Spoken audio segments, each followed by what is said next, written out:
On September 8, 2015, a man named Tim from Mountain View, Minnesota contacted police to report that his friend, 32-year-old Henry McCabe, was missing. Henry was a Liberian immigrant and an auditor for the Minnesota Department of Revenue. Earlier that day, Henry had attended a barbecue hosted by a friend named Emmanuel. Around 11 p.m., he left to go to a nightclub. After speaking with the two men who had been with Henry that night, police quickly realized the timeline was complicated. According to his companions, Henry had been drinking heavily at the club. Around 2 a.m., he allegedly asked William, one of the acquaintances, to drop him off at a nearby gas station instead of taking him home.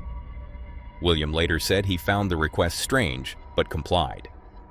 Shortly after being dropped off, Henry called his wife, Corrine, around 2:20 a.m. She later told investigators he sounded delirious and disoriented.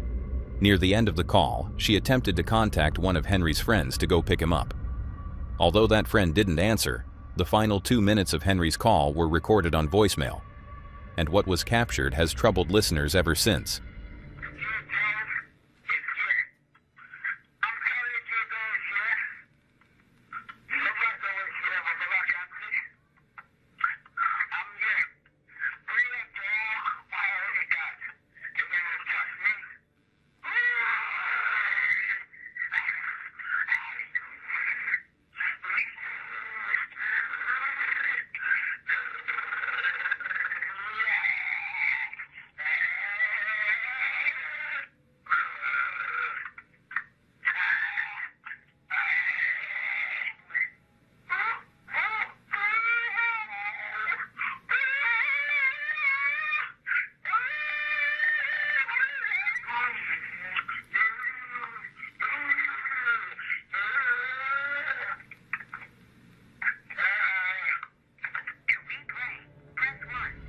The audio is chaotic and deeply unsettling.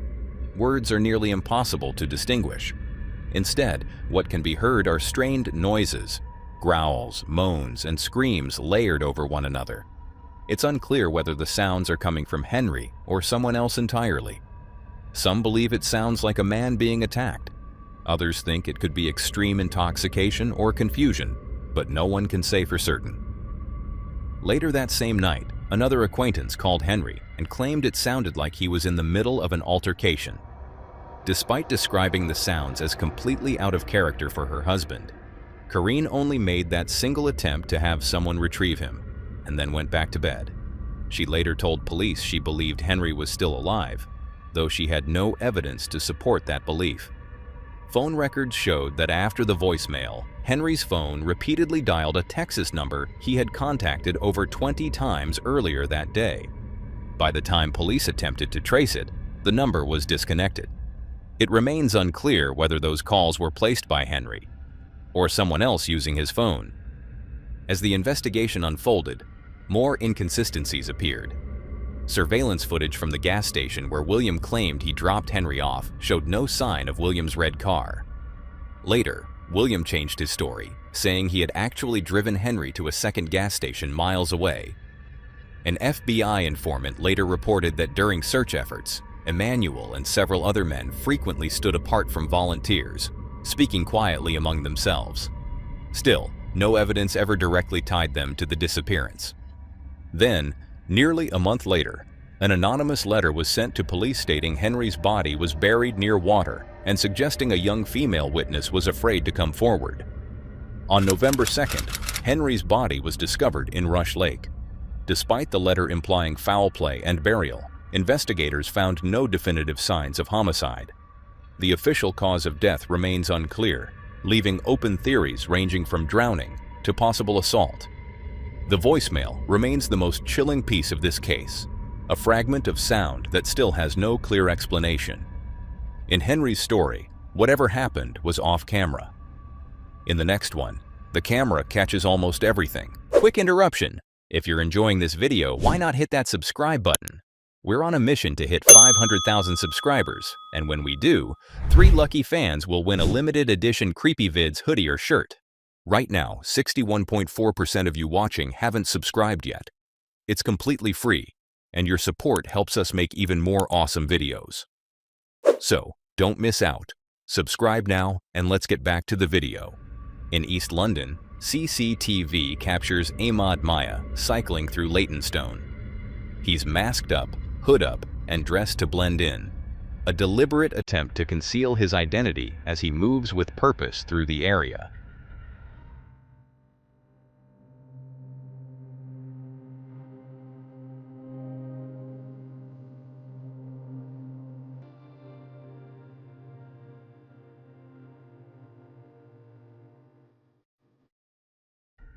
After getting off his bike, Maya appears to conceal a large knife by tucking it into his trousers.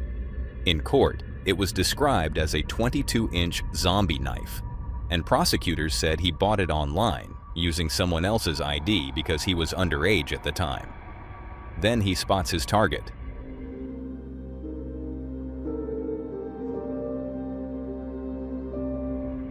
Ghulam Sadiq, 18, comes into view as he turns the corner near his home, completely unaware of what's about to happen.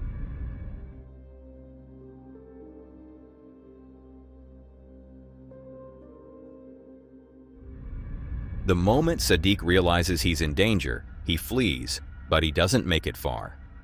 Maya chases him down and fatally stabs him in a daylight ambush.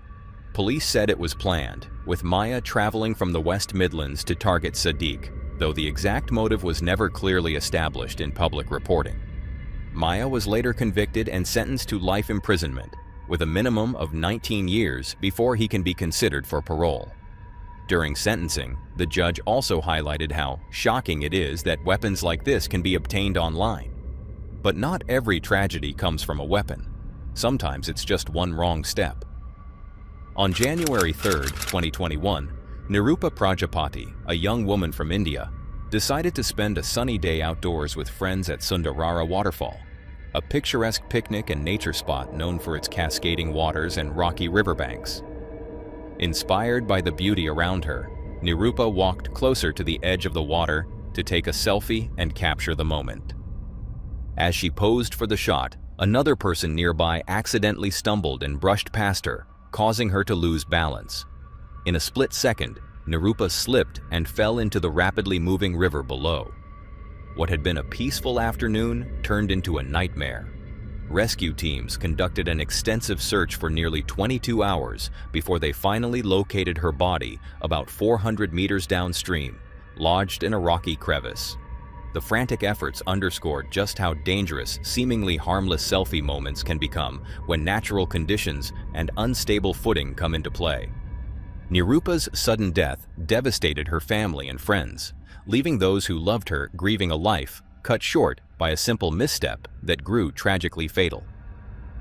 Nirupa's day started peacefully. The next case starts ordinary too, until it turns brutal in seconds. In modern-day Dallas, the last thing anyone expects to see is something that feels almost unreal. Something so violent it doesn't belong in everyday life. But outside a motel in the city, surveillance cameras captured a scene that would haunt the people who saw it. A parking lot, morning light, and a trail of blood stretching across the pavement. This wasn't a crime hidden in the shadows of the night. It happened in broad daylight, in front of witnesses, at a place where families lived and worked.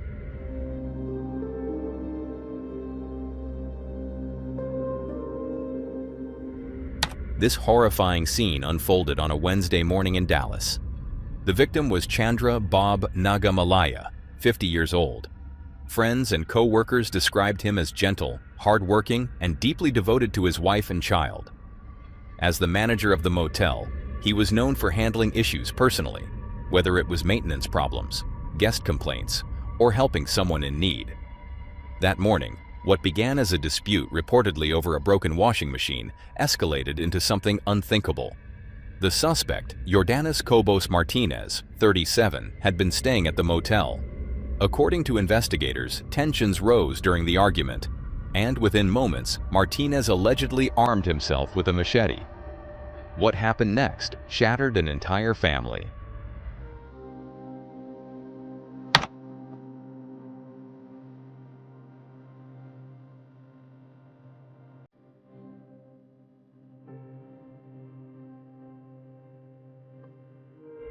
As Bob's wife and child stood nearby, screaming in horror, the attack continued. Surveillance footage shows the suspect moving through the lot afterward, still gripping the machete. There was no panic in his movements, just the aftermath of sudden, overwhelming violence. Police arrived within minutes. Martinez was taken into custody at the scene, reportedly still covered in blood, the weapon in his possession. Bob did not survive. For his wife and child, the trauma wasn't just the loss, it was witnessing it. Watching someone they loved, someone who left home that morning expecting a normal day at work, taken from them in the most brutal way imaginable. Neighbors later spoke about how ordinary the morning had felt. There were cars in the lot, people coming and going, no warning signs that something so catastrophic was about to unfold. Martinez has been charged with capital murder and remains in custody as the case proceeds. But beyond the legal process, what lingers is the human cost. A family forever changed, a child growing up with that memory, a routine disagreement that escalated into irreversible tragedy. It's a stark reminder that sometimes violence doesn't come from some elaborate plan. Sometimes it erupts from a moment of rage, and in that moment, everything can be lost. In Dallas, a family watched their world collapse. In the next case, an entire town would. Cortland, Mississippi, is the kind of town where anonymity doesn't exist. With a population of around 500 people, everyone knows everyone. The gas station off Highway 51 wasn't just a place to fill up, it was a social hub. If you walked in for a drink, chances are someone would greet you by name, ask about your family, and already know your business. That's what made the night of December 6, 2014 feel so unsettling. Surveillance cameras captured 19-year-old Jessica Chambers pulling in to fuel her 2005 Kia Rio. She was small, barely 90 pounds, but well known in town for her bright, energetic personality. The footage shows her walking toward the store before pausing, seemingly distracted by someone just outside the camera's view. Moments later, another camera angle picked up a man in a striped shirt filling a gas can. After finishing, he walked in the same direction Jessica had gone. The cameras never showed them together, but the timing would later raise questions. Jessica eventually returned to her car, finished pumping gas, got into her Kia, and drove away. Nothing appeared unusual, but less than 90 minutes later, that same Kia would be found engulfed in flames on a remote back road less than a mile from the station. When firefighters responded to the call, they expected something routine, an abandoned vehicle fire, maybe a mechanical failure. Instead, as they battled the blaze, a figure stumbled toward them out of the darkness. It was a young woman wearing only her underwear. Her body was covered in catastrophic burns. Her hair had been burned away, her skin charred almost beyond recognition. Yet somehow, she was still alive. For a brief moment, the firefighters froze, trying to process what they were seeing. Then they realized she was trying to speak, begging for help. They rushed to her side and called for immediate medical evacuation. That woman was Jessica. Later reports would confirm the severity of her injuries. 98% of her body had been burned. She was first taken to a local hospital and then airlifted to a burn unit in Memphis. Doctors fought to save her, but the damage was overwhelming. She died the next morning. For those who responded that night, the image of Jessica walking toward them, burned almost beyond recognition, yet still conscious, would never leave them. To understand the shock of her murder, you have to understand who Jessica was. Cortland was her whole world. She lived with her mother across the street from her grandmother, with her father and stepmother just down the road. Family surrounded her. Jessica was tiny in stature, but big in personality. She had been a softball player and cheerleader at South Panola High School. She was outgoing, athletic, stubborn in a way that made her both lovable and headstrong. Like many teenagers in small towns, she sometimes drifted into risky circles, experimenting with drugs and associating with people tied to gangs. In Panola County, trouble wasn't unheard of, even in quiet communities. But to those who knew her best, Jessica was defined by her warmth and ambition, not the mistakes of her youth. Investigators piece together parts of her final evening, but critical gaps remain. Surveillance footage showed her movements at the gas station. After that, the timeline grows murky. Sometime after speaking with her mother around 7 p.m., her car ended up on that isolated road. When firefighters reached her, Jessica reportedly repeated a name over and over, trying desperately to identify the person responsible. Some responders heard Eric, others heard Derek. In the chaos and severity of her injuries, the exact name remains disputed. The autopsy later confirmed the horrifying extent of the attack. Nearly her entire body had been burned, the only untouched skin being the soles of her feet. Early rumors claimed an accelerant had been poured down her throat, though that detail was later retracted. Still, the brutality of what happened was undeniable. This wasn't random destruction, it was intentional. From the start, investigators treated Jessica's death as a homicide that demanded answers. They conducted an enormous investigation, interviewing at least 150 people and reviewing more than 1,000 phone numbers. They chased down alibis, combed through call logs, and explored every connection she might have had. Her boyfriend at the time was in prison, and investigators briefly considered whether he could have orchestrated something from behind bars, but that theory fell apart. Others suspected gang involvement, given Jessica's occasional associations. Yet, even local gang members publicly denied involvement and offered condolences, a gesture investigators found unusual if they had been connected. The man in the striped shirt seen at the gas station was identified and ultimately cleared. That left Jessica's final words as the most critical clue. But in a small town, there was no shortage of Erics or Dereks. Investigators tracked down each possibility. None fit. Then, in February 2016, more than a year later, authorities announced the arrest of 27-year-old Quentin Tellis. He wasn't a stranger to Jessica. They knew each other and were believed to be friends. Tellis also had a criminal record, prior convictions for burglary and fleeing police, and had been released from prison just 2 months before Jessica's death. Suspicion grew when investigators learned that Tellis had deleted all texts and call history with Jessica from his phone.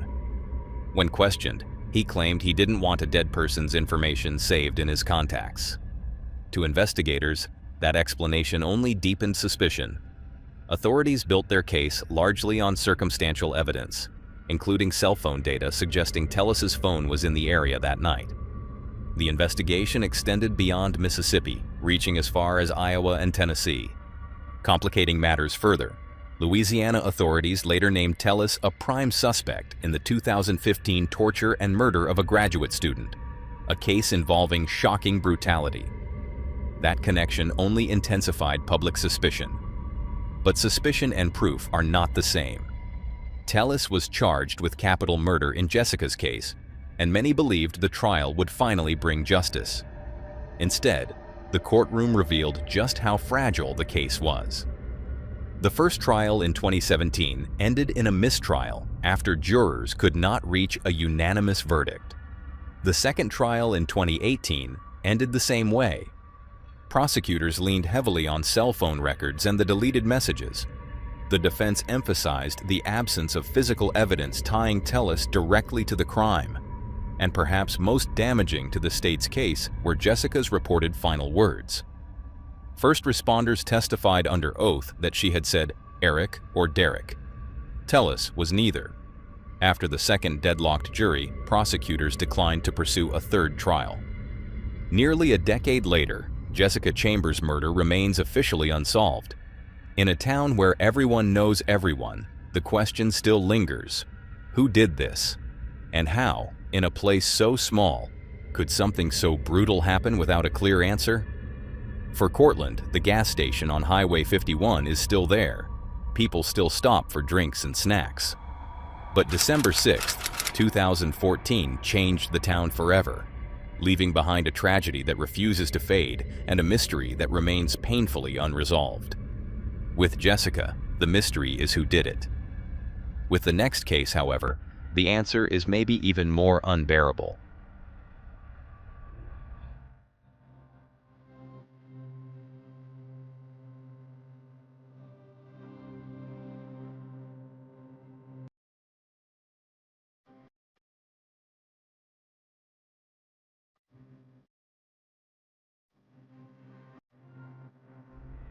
This CCTV footage looks completely ordinary at first.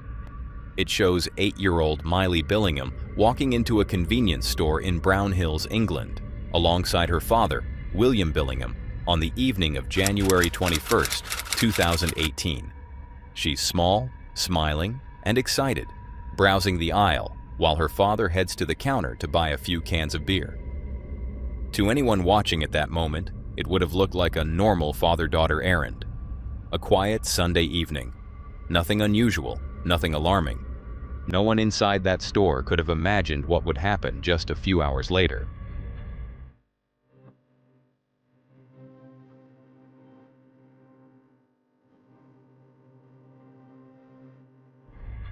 Just over 2 hours after that footage was recorded, police were called to the Billingham home. Inside, they were met with a scene that would stay with them forever. Miley lay motionless on the floor, surrounded by blood. She had been stabbed in the chest. Nearby, William was also injured, but investigators quickly determined that his wound had been self-inflicted. The truth was devastating. It was her father who had taken her life. In court, William Billingham claimed he had no memory of the attack and said he had been suffering from depression. But prosecutors argued something far more deliberate, that he acted out of anger and revenge after Miley's mother ended their relationship and began seeing another woman. The jury rejected any suggestion that this was a moment of confusion or accident. William Billingham was convicted of murder and sentenced to life imprisonment with a minimum term of 27 years. However, in 2021, he died in prison from a lung condition, never serving the full term of his sentence. For many people, what makes this case especially haunting isn't just the crime itself, it's the contrast. The smiling child in the CCTV footage, the normalcy of it all. Just hours later, that same little girl was gone, betrayed by the one person she should have felt safest with. Sometimes the most chilling images aren't violent at all. They're the last ordinary moments before everything changes. And that takes us to October 17th, 2009. When hunters discovered an abandoned pickup truck deep in the Sans Bois Mountains of southeastern Oklahoma. The vehicle was locked and partially hidden in brush along a remote dirt road. Inside, they found something deeply unsettling. A small dog sat in the back seat, severely malnourished but still alive. Scattered around the truck were wallets, identification cards, cell phones, a GPS unit, and more than $32,000 in cash. But there was no sign of the truck's owners. The vehicle belonged to the Jameson family. 44-year-old Bobby Jameson, his 40-year-old wife Sherilyn, and their 6-year-old daughter Madison. 11 days earlier, on October 8, 2009, the family had driven from their home in Eufaula, Oklahoma, into the Sans Bois Mountains near Red Oak. They were reportedly scouting a 40-acre property they were considering purchasing. When police investigated their home, they found no sign of struggle, but they did recover something eerie. Home surveillance footage recorded on the day they left showed Bobby and Sherilyn making repeated trips between their house and truck. They carried boxes, bags, and belongings. What struck investigators was their demeanor. They did not speak to each other. They avoided eye contact. Their movements appeared mechanical, almost trance-like. At one point, Sherilyn placed a large brown briefcase into the truck, an item that has never been recovered. Then the family drove away and vanished. Search teams scoured the mountains with dogs, ATVs, helicopters, and volunteers. Yet there was no trace of them. It was as if they had stepped out of the truck and disappeared into the wilderness. As investigators dug deeper, troubling details emerged. Friends reported that the couple had grown increasingly paranoid in the months before their disappearance. They believed their house was haunted. They claimed spirits were attacking them. They had even consulted a pastor. Financial strain added to the pressure. Bobby had suffered a debilitating back injury in a car accident and was unable to work. The family was struggling financially, which made the $32,000 in cash found in the truck all the more puzzling. Where had it come from? Why bring that much money into the mountains? For 4 years, the case went cold. Then, in November 2013, hunters discovered skeletal remains roughly 3 miles, about 4 kilometers, from where the truck had been abandoned. The remains were confirmed to belong to Bobby, Sherilyn, and Madison. But decomposition had erased crucial answers. The medical examiner could not determine the cause of death. There was no clear evidence of gunshot wounds, blunt force trauma, or defensive injuries. Investigators could not say whether it was murder, suicide, exposure, or something else entirely.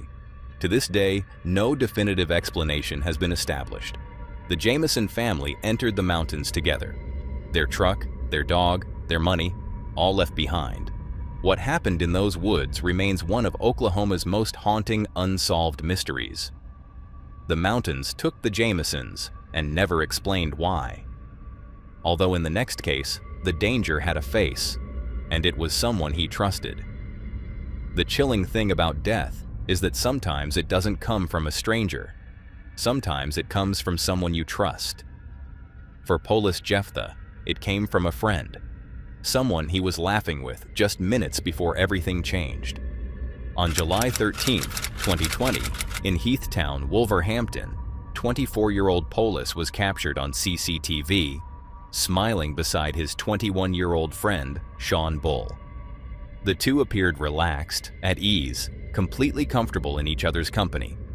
There was no tension in their body language, no sign of conflict, just two young men spending time together. Polis had no reason to be on guard. He believed he was safe. Later that day, the pair were seen at a shopping center and then entering a block of flats on Chervil Rise in Heathtown. Again, nothing seemed out of place. They walked in calmly, but just 7 minutes later, the mood shifted forever. CCTV shows Sean Bull running out of the building alone. In his hand is a knife, visibly stained with blood. He doesn't stop. He doesn't look back. He disappears from view. Inside the flats, Polis had been stabbed. Investigators later suggested an argument may have broken out after Polis received a phone call, though the exact motive was never fully explained in court. Bull refused to give a detailed account of what happened inside that flat. Only 2 people truly knew what occurred in those final moments, and one of them didn't survive. What makes the footage so haunting is the contrast. One moment, Polis is smiling, unaware. The next, he is gone. Sean Bull was later arrested, charged, and convicted of murder. He was sentenced to life imprisonment with a minimum term of 20 years before being eligible for parole. For Polis's family, the betrayal cut as deeply as the crime itself. Losing a son, a brother, a friend is devastating. But losing him at the hands of someone he trusted makes it even harder to process. One ordinary afternoon, one brief argument, one irreversible decision, and a life ended by someone who had once stood beside him as a friend. Now that was all for today, folks. If you enjoyed these horrifying clips, click to see more on the video on screen.